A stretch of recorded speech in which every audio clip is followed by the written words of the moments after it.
Oke, selamat datang. Hari ini kita mau ngebahas satu isu kebijakan publik yang, jujur aja, krusial banget di Indonesia.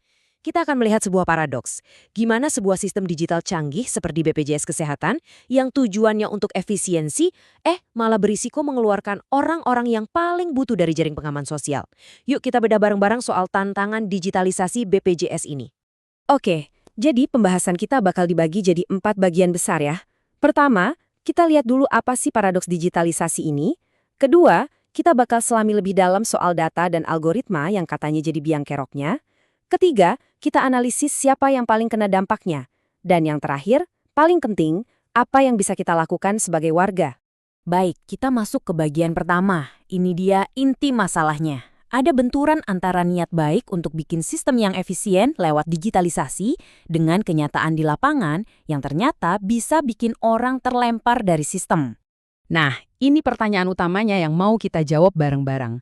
Apa mungkin teknologi yang kita harapkan jadi solusi malah jadi tembok penghalang buat akses kesehatan? Sebelum kita lanjut, penting banget nih kita paham dulu apa itu BPJS PBI. Singkatnya, ini adalah program jaminan kesehatan yang iurannya dibayarin pemerintah khusus buat warga miskin. Jadi, ini tuh semacam jaring pengaman sosial paling dasar buat jutaan masyarakat kita. Dan disinilah letak paradoksnya. Sistem yang niatnya mempermudah dan mempercepat bantuan, menurut laporan malah berpotensi jadi labirin digital yang rumit. Kenapa?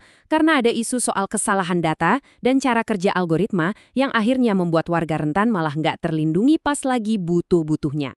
Sekarang yuk kita bongkar mesinnya. Kita lihat apa sih yang jadi akar masalah dari sisi teknisnya. Fokus kita ada di dua hal. Pertama, datanya itu sendiri. Dan kedua, algoritma atau otak yang mengolah data itu.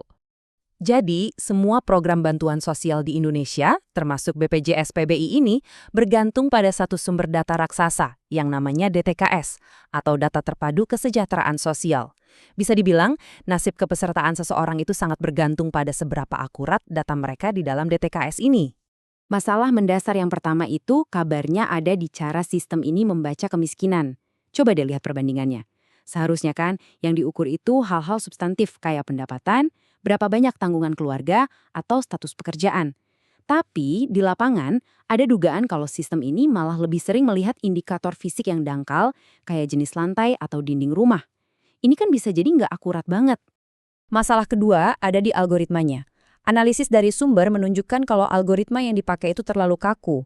Misalnya ada transaksi digital di rekening seseorang, sistem bisa langsung menyimpulkan orang itu mampu. Padahal bisa jadi itu cuma titipan uang atau modal usaha kecil-kecilan. Kesalahan interpretasi sederhana kayak gini bisa berakibat fatal. Jadi prosesnya tuh kira-kira begini, dan ini yang bikin ngeri. Semua serba otomatis. Ada satu transaksi yang dianggap aneh oleh sistem, langsung dicocokkan dengan nama penerima. Tanpa ada pengecekan lebih lanjut oleh manusia, sistem langsung kasih label tidak layak. Akibatnya, kepesertaan BPJS PBI langsung dihentikan. Cepat, efisien, tapi juga sangat beresiko. Terus siapa yang paling merasakan dampak dari kelemahan sistem ini? Jelas, mereka yang paling tidak punya suara dan sumber daya. Mari kita lihat lebih dekat. Nah, dalam analisis kebijakan publik, ada istilah desil 1. Ini merujuk pada 10% penduduk dengan tingkat ekonomi paling rendah. Merekalah kelompok yang paling miskin, paling rentan, dan tentunya paling bergantung pada bantuan seperti BPJS PBI ini. Grafik ini nunjukin kenapa mereka yang paling kena imbas. Bayangin aja, akses ke internet atau bahkan smartphone itu rendah. Kemampuan mereka untuk paham seluk-beluk digital juga terbatas. Paling parah, mereka hampir nggak punya sumber daya, baik waktu, uang, maupun pengetahuan, untuk melawan keputusan sistem lewat jalur birokrasi yang rumit. Jangankan buat banding, ngecek status kepesertaan aja mungkin udah susah. Gabungan semua faktor tadi akhirnya menciptakan fenomena yang disebut eksklusi administratif. Artinya, mereka dikeluarkan dari daftar penerima bantuan secara diam-diam oleh sistem. Dan yang paling menyedihkan, mereka seringkali baru sadar status BPJS-nya non-aktif justru pas lagi butuh banget, misalnya saat harus dilarikan ke UGD. Tapi bukan berarti kita pasrah aja. Ada kok beberapa langkah yang bisa kita ambil kalau kita atau orang terdekat kita mengalami masalah ini. Ini semacam panduan praktisnya. Oke, skenario pertama dan paling genting, keadaan darurat medis. Yang paling penting untuk diingat, langsung bawa ke UGD rumah sakit yang kerjasama dengan BPJS.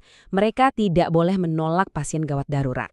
Fokus ke penanganan medis dulu, urusan administrasi bisa diurus dalam 3 kali 24 jam.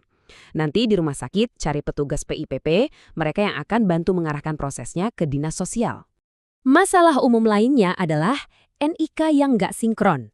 Ini kelihatannya sepele, tapi bisa bikin kartu BPJS kita nggak valid. Kalau ini terjadi, solusinya adalah datang langsung ke kantor Dukcapil terdekat dan minta untuk konsolidasi data. Ini langkah pencegahan yang sangat penting. Nah, kalau masalahnya lebih fundamental, yaitu nama kita tiba-tiba hilang dari daftar DTKS, prosesnya harus dimulai dari level paling bawah. Datang ke kantor desa atau kelurahan. Minta agar nama kita dimasukkan lagi dalam agenda musyawarah desa atau kelurahan berikutnya yang membahas verifikasi DTKS. Terakhir, gimana kalau kita dikeluarkan karena sistem menganggap kita mampu? Nah, untuk kasus ini, kita harus proaktif menyediakan bukti. Caranya, minta surat keterangan tidak mampu atau SKTM dari desa kelurahan, lalu lampirkan juga bukti pendukung seperti print rekening koran.